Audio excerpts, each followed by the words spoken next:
Hello everyone. So ఈ మధ్య కాలంలో చాలామంది పేషెంట్స్ నన్ను ఒక కామన్ క్వశ్చన్ అడుగుతున్నారండి. అదేంటంటే ఎయిర్ ప్యూరిఫైయర్స్ అనేవి ఇంట్లో రెగ్యులర్గా వాడొచ్చా? వాడితే ఎలాంటివి వాడాలి? అండ్ వాటిని ఎలా మెయింటైన్ చేయాలి అని. సో ఈ వీడియో ద్వారా మీకు అందరికీ నేను ఎయిర్ ప్యూరిఫైయర్స్ గురించి ఎక్స్ప్లెయిన్ చేస్తాను. అసలు ఈ ఎయిర్ ప్యూరిఫైయర్స్ ఏంటి? ఎలా వర్క్ చేస్తాయి? ఏ గ్రూప్ ఆఫ్ పేషెంట్స్కి మేము ప్రిస్క్రైబ్ చేస్తాము, అలాగే ఇవి ఎలా మెయింటైన్ చేయాలి, అండ్ రూమ్లో ఏ ప్లేస్లో పెడితే మంచిది, ఇవన్నీ కూడా.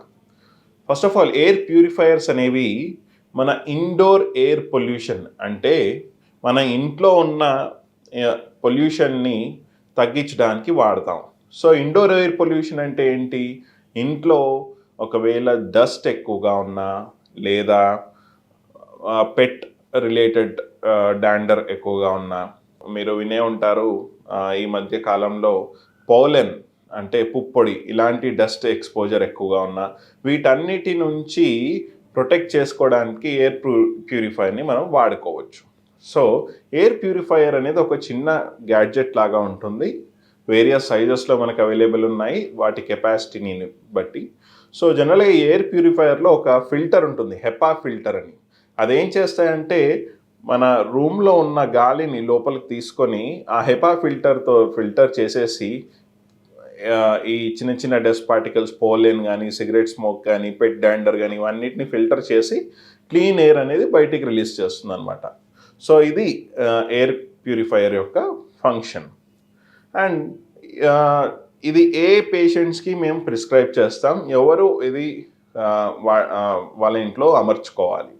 జనరల్గా కొంతమంది పేషెంట్స్ ఎవరైతే సివియర్ ఆస్తమా ఉంటారో, కొంతమంది COPD patients, severe COPD patients ఎవరైతే ఇంట్లో బెడ్ రిడన్ ఉంటారో, వీళ్ళకి మేము జనరల్గా చెప్తాం కొంచెం డస్ట్ ఎక్స్పోజర్ ఇవన్నీ తగ్గించుకోవడానికి. ఒకవేళ వాళ్ళ ఇంటి చుట్టుపక్కల కానీ అక్కడ పోలెన్ డస్ట్ ఎక్కువ ఉన్నా, కన్స్ట్రక్షన్ డస్ట్ ఎక్కువగా ఉన్నా, వీళ్ళందరికీ మేము అడ్వైస్ చేస్తాం ఈ ఎయిర్ ప్యూరిఫైయర్ అనేది పెట్టుకోవడానికి.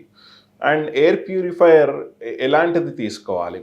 జనరల్గా ఎయిర్ ప్యూరిఫైయర్ క్వాలిటీని మనం టెస్ట్ చేయడానికి క్లీన్ ఎయిర్ డెలివరీ రేట్, సిఏడిఆర్ అనే వాల్యూ ఉంటుంది ప్రతి ఎయిర్ ప్యూరిఫైయర్కి. సో ఇది మినిమం ఒక 80 కంటే ఎక్కువ ఉన్న వాటినే మనం ప్రిఫర్ చేయాలి. ఒకవేళ డస్ట్ ఎక్స్పోజర్ ఎక్కువగా ఉంది అని మనం సస్పెక్ట్ చేసినట్టయితే ఇంటి చుట్టుపక్కల, అప్పుడు 120 కంటే ఎక్కువ ఉన్న సిఏడిఆర్ ఎక్కువ ఉన్న మెషిన్స్ని మనం ప్రిఫర్ చేయాలి.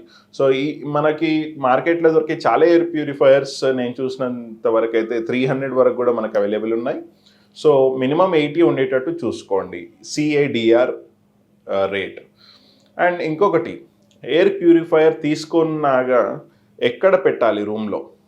జనరల్గా అడ్వైజబుల్ ఏంటంటే మిడిల్ ఆఫ్ ద రూమ్, ఒక ఎలివేటెడ్ పొజిషన్, అంటే ఒక స్టూల్ పైన ఒక మిడిల్ ఆఫ్ ద రూమ్లో పెట్టినట్టయితే అన్ని డైరెక్షన్స్ నుంచి అది ఈజీగా ఎయిర్ కలెక్ట్ చేసి మనకు ఫిల్టర్ చేయగలదు. ఇంకొకటి, ఎయిర్ ప్యూరిఫైయర్స్ని ఎప్పటికి కూడా మనము వాల్కి దూరంగా పెట్టాలి, ఫర్నిచర్కి దూరంగా పెట్టాలి, బికాస్ వెంటిలేషన్ని అబ్స్ట్రక్ట్ చేయకూడదు కాబట్టి. సో ఇది ప్లేసింగ్ ఆఫ్ ఎయిర్ ప్యూరిఫైయర్ రూమ్లో. ఇంకొకటి చాలా ఇంపార్టెంట్ విషయం, ఎయిర్ ప్యూరిఫైయర్ తీసుకున్న వాళ్ళందరికీ ఆ ఎయిర్ ప్యూరిఫైయర్ యొక్క హెపా ఫిల్టర్ అని ఉంటుంది అనమాట. దానికి ఈచ్ ప్యూరిఫైయర్కి డిఫరెంట్ ఫిల్టర్స్ ఉంటాయి. హెపా ఫిల్టర్ చాలా కామన్గా వాడతాం. ప్రతి 3 నెలలకు ఒకసారి ఈ ఫిల్టర్ని చేంజ్ చేసుకోవాలి. అదే ఫిల్టర్ని ఎక్కువ రోజులు వాడినట్టయితే దానిపైన ఫంగస్ గ్రోత్ వచ్చేసి మనకి హాని చేసే అవకాశం ఉంటుంది. సో ఇది ఎయిర్ ప్యూరిఫైయర్స్ గురించి. Thank you.